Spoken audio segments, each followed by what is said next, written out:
Who do we make the work for? Who's our audience?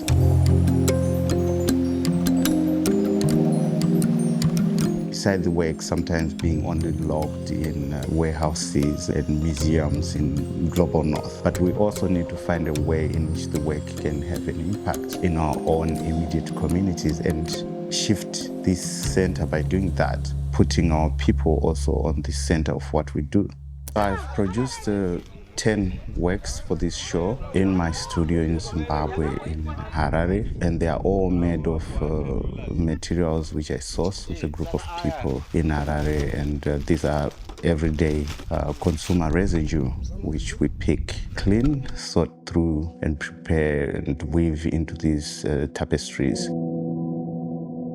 My practice is so much based on materiality, and this started, I think, early in my practice around 2006. The Zimbabwean economy was still passing through a difficult time, so as students that time we were forced to look for alternative materials to produce for assignment, for example, and things like that. But maybe later on, it really developed into a strong vocabulary and a good strategy for me to use to communicate efficiently. It really had a strong message for me. Each and every object tells its own story.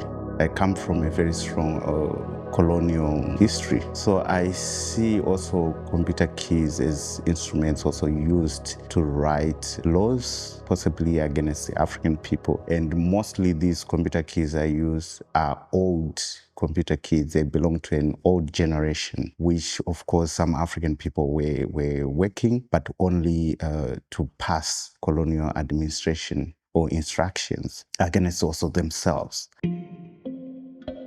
I speak a lot about African languages also being pushed to extinction. When I place keys side by side, it seems like I'm also constructing my own language. Tapestry is a language in its own. So this is a new language which have reference in ancestral ways of doing and of orating, and it is also dismantling a colonial language.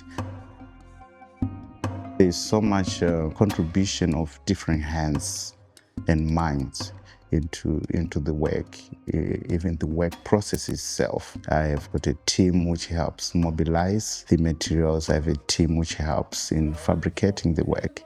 So I have got a strong communal approach to things. We should know that life also comes from death. When you look at a seed should be buried, should die first for it to have life. Even human beings, we go through the womb for almost 9 months before we have life. The material themselves also, they are picked from trash, which is supposed to be dead materials, and they are retrieved, polished, and have a life. So there are these contrasts which people might pick or might see, which also goes to an extent of seeing them as just maybe plastic objects, but at the same time they have clear interaction with us. They have clear life on them because they take parts of us, because they have our DNA, which is living in them. So somehow when you look at them, also they look like living organisms. They are built like cells. So there are all these contrasts and layers which I put in the work.